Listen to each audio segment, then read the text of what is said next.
il est dans l'intérêt d'Israël que nos ennemis soient divisés, bien que tous ces deux ennemis, c'est-à-dire le Fatah et le Hamas, veulent tous les deux la destruction de l'État d'Israël et contestent complètement notre droit comme peuple indigène originel de cette terre de retourner sur notre terre. Nous abordons aujourd'hui le dossier le plus brûlant de l'actualité régionale. Quels sont les différents facteurs qui ont poussé le Hamas à passer à l'offensive contre Israël? Avec nous en ligne depuis Jérusalem pour en débattre, maître Michel Calvo. Michel, bonjour et shalom. Bonjour, shalom. Vous êtes avocat, Michel, et expert en droit international ainsi que membre de la Cour internationale d'arbitrage. Vous êtes aussi l'auteur de plusieurs ouvrages dont le dossier Arafat, paru il y a quelques années, et un autre livre plus récent en anglais devenu un véritable ouvrage de référence intitulé Le Moyen-Orient et la Troisième Guerre mondiale, qui se penche en détail sur la question palestinienne avec beaucoup de documents.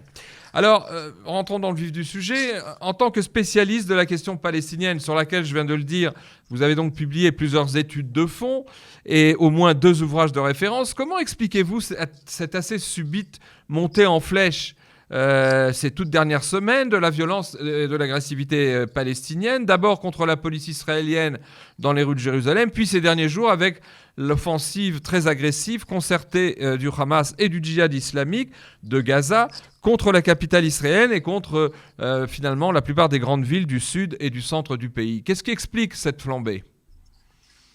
Écoutez, personnellement, je pense que toute cette montée en violence, toute cette escalade de violence a été prévue et déclenchée par Mahmoud Abbas et les membres de l'autorité palestinienne. Quelque temps avant que les émeutes se produisent sur le mont du Temple, la télévision palestinienne, les médias palestiniens en général, c'est-à-dire les Facebook des membres de l'AP et du Fatah, ont fait des incitations au meurtre des Juifs, à des attentats même, et au sacrifice des enfants pour Al-Aqsa. Alors, pourquoi cela a été provoqué? D'abord, il faut noter que Biden a tout d'un coup décidé de financer à nouveau l'autorité palestinienne. Ce qui veut dire que Trump, qui avait conditionné cette aide à la fin des incitations dans les livres d'école, dans la presse et les médias, eh bien, cette politique de Trump a été abandonnée. Donc, Biden a autorisé en quelque sorte à ce que les Palestiniens continuent à agir de cette manière-là. Ensuite, il y a eu autre chose qui s'est produit, c'est l'histoire des élections. Ces élections ont été prônées, ont été demandées par l'Union européenne. L'Union européenne n'a pas conditionné ces élections et la participation du Hamas comme elle avait fait auparavant, il y a de nombreuses années, c'est-à-dire dans les années 2006, si je ne me trompe pas, à ce que le Hamas renonce à la violence et reconnaisse l'État d'Israël. Là aussi, je dirais que c'est une démarche de l'Union européenne qui est pleine de mauvaise foi et qui a pour but, en quelque sorte, de faire intervenir le Hamas et de perpétuer le conflit avec Israël. En ce qui concerne les attaques du Hamas, nous voyons à l'heure actuelle que la réaction israélienne est en train d'affaiblir le Hamas. Le Hamas va être affaibli. Voilà. Alors, et tout ça sert les intérêts, bien évidemment, des Européens et des Américains qui ont décidé en quelque sorte d'abandonner Israël, je dirais pour les Américains tout au moins. Alors quels sont actuellement, en ce qui concerne cette offensive-là, les véritables objectifs stratégiques et politiques du Hamas et du djihad, qui est son allié, au plan régional et international? Et jusqu'où pensez-vous que cela pourrait aller? Oh, je pense qu'on va avoir dans les prochains jours des mouvements d'État et de populations qui vont demander à ce qu'il y ait une force internationale qui soit basée à Jérusalem pour séparer les Juifs et les Arabes et pour permettre aux Arabes, aux musulmans, de pouvoir pratiquer leur culte sanguinaire vis-à-vis des Juifs, c'est-à-dire les incitations au meurtre des Juifs. Voilà, c'est tout simplement ça. En fait, ils désirent tous, en quelque sorte, sans le savoir, sauf pour les musulmans qui le savent, ils désirent tous provoquer Gog et Magog.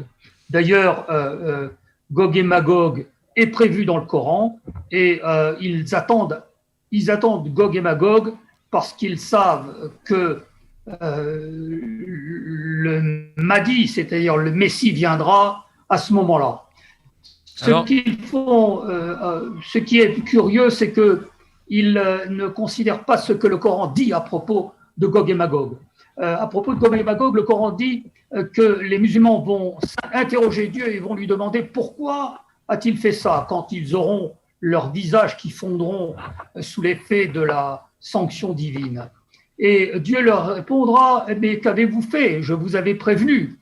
Et ils vont répondre, oh, excuse-nous Dieu, nous avons suivi nos dirigeants, frappe-les 2 fois plus que nous. Voilà, c'est assez curieux, mais c'est comme ça que le Coran prévoit les choses. Et les musulmans y croient, ils croient dur, fermement, très fermement. Alors, je reviens avec vous sur l'un des motifs qui, d'après votre analyse, et celle d'ailleurs de pas mal d'experts, a mené à cette offensive, c'est cette question des élections palestiniennes.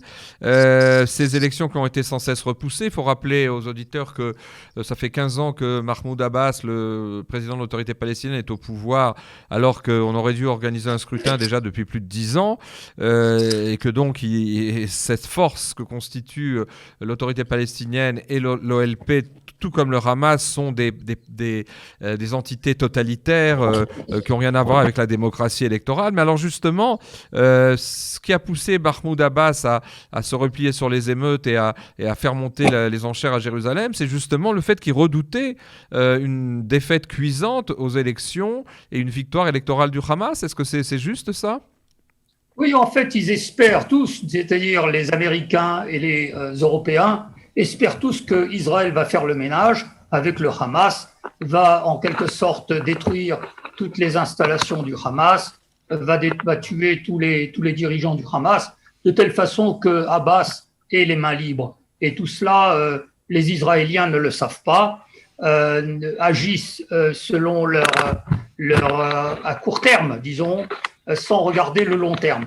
Parce que va-t-il se passer une fois que le Hamas aura disparu ?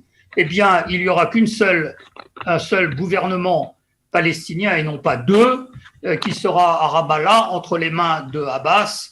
Et à partir de ce moment-là, Abbas aura les coudées franches pour affirmer vis-à-vis des États qui ne reconnaissent pas l'État palestinien, de pouvoir dire « reconnaissez-nous, nous avons un territoire certain qui se trouve à Gaza, nous avons le territoire autonome palestinien, nous vous demandons d'intervenir pour reconnaître que nous sommes un État à part entière et que vous envoyez également pour nous protéger une force internationale. » Donc je crois que l'idée des Israéliens de régler le compte définitivement au Hamas n'est pas une chose extrêmement intelligente. Je crois que plus nos je crois que c'est une et le mieux on se portera. C'est cela, mais c'est une bonne remarque que la vôtre. Mais tout de même, il faut préciser que voilà déjà plusieurs rounds et plusieurs opérations de Tsahal à Gaza qui se sont terminées en queue de poisson.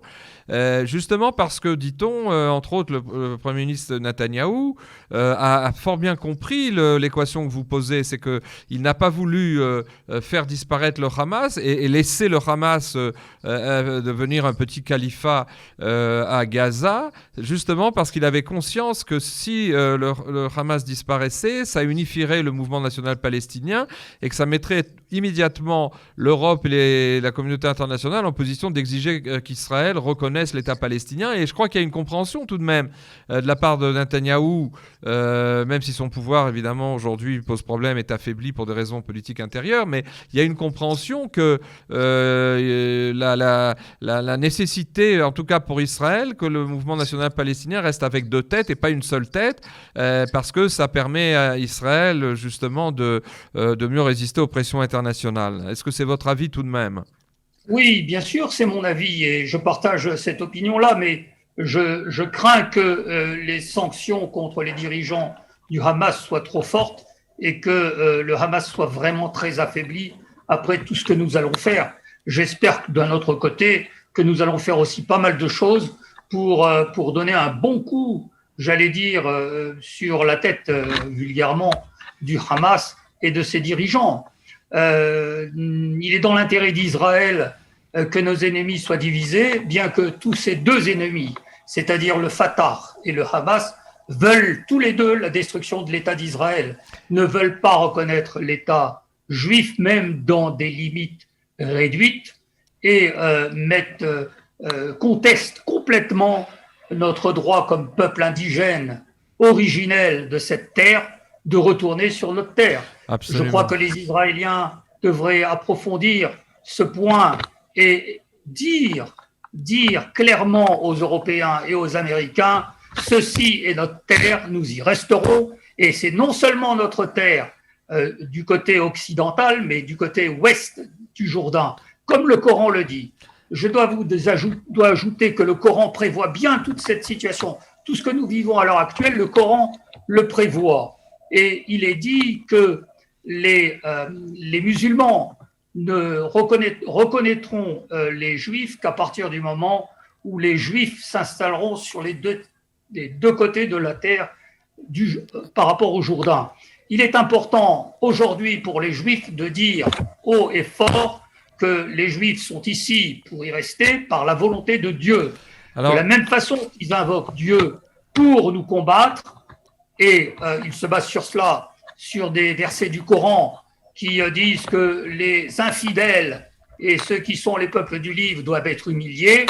Le Coran dit également que les Juifs reviendront à la fin des temps sur la terre. Il faut dire clairement aux musulmans de tous les pays, même ceux qui sont dans les accords d'Abraham, que nous sommes les Juifs, premièrement, ceux qu'ils contestent, et deuxièmement, que nous sommes retournés et que nous devons retourner, et que si ils agissent mal avec nous, ils vont s'attirer la colère de Dieu. Alors justement, Michel, vous avez fait vous-même allusion, j'en reviens à des notions plus géopolitiques, même si elles sont liées à ces problèmes théologiques que vous abordez.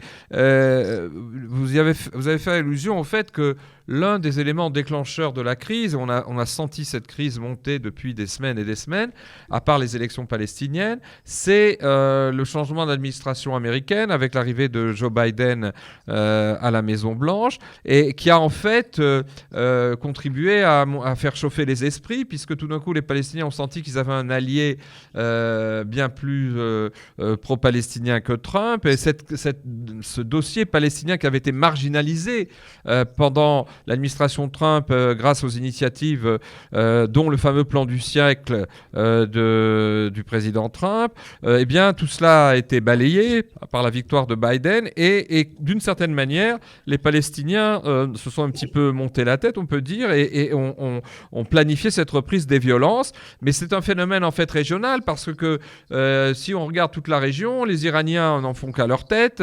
les Houthis du Yémen de la même manière, les Libanais ont d'autres exigences territoriales maritimes vis-à-vis d'Israël, sans parler des talibans d'Afghanistan qui sont repassés à l'offensive. Il y a quand même une flambée de violence dans la région qui est due à ce changement d'administration. Vous pensez que c'est le cas en ce qui vous concerne ?